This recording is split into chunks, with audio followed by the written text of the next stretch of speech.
گانے مت سنا کرو، فلمیں مت دیکھا کرو، قتل مت کرو، جوا مت کھیلو، شراب مت پیو، زنا مت کرو۔ جب کسی کو کوئی مرتبہ، کوئی مقام دیا جاتا ہے تو آزمائشیں بھی اس پر اتنی ہی زیادہ ہوتی ہیں۔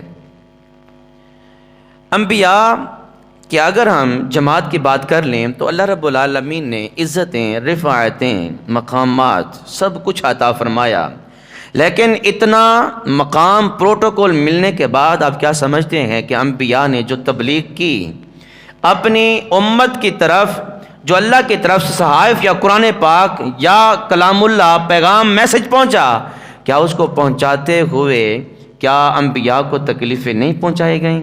بے حد بہت زیادہ تکلیفیں پہنچائی گئی ہیں۔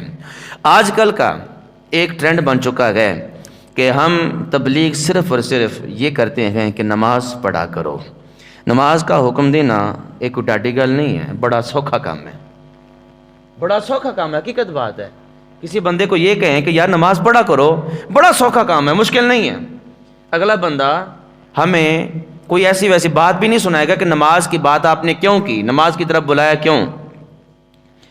ہم اگر یہ کہیں کہ روزے رکھا کرو، یہ بھی کوئی بہت بڑی بات نہیں ہے کہ اس بات کے کرنے کی وجہ سے ہمیں کوئی تکلیف دے۔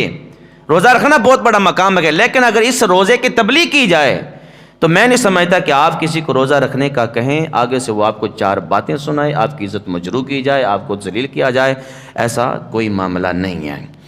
اگر یہ کہا جائے کہ سچ بولا کریں تو اس سے بھی کسی کو تکلیف نہیں ہوگی، صحیح بات ہے، سچ بولنا چاہیے۔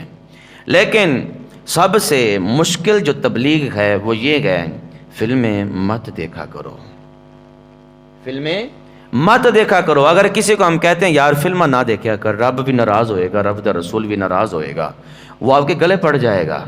گناہ سے روکنا سب سے بڑی تبلیغ ہے، سب سے بڑی تبلیغ ہے گناہ سے روکنا۔ یہ کوئی آسان کام نہیں ہے۔ گانے مت سنا کرو، فلمیں مت دیکھا کرو، قتل مت کرو، جوا مت کھیلو، شراب مت پیو، زنا مت کرو۔ یہ ہے اصل تبلیغ۔ اس تبلیغ کے کرنے پر لوگ باتیں بھی سنائیں گے، اگر ہم برداشت کر گئے تو اللہ رب العالمین کے ہاں ہم کامیاب ہو جائیں گے۔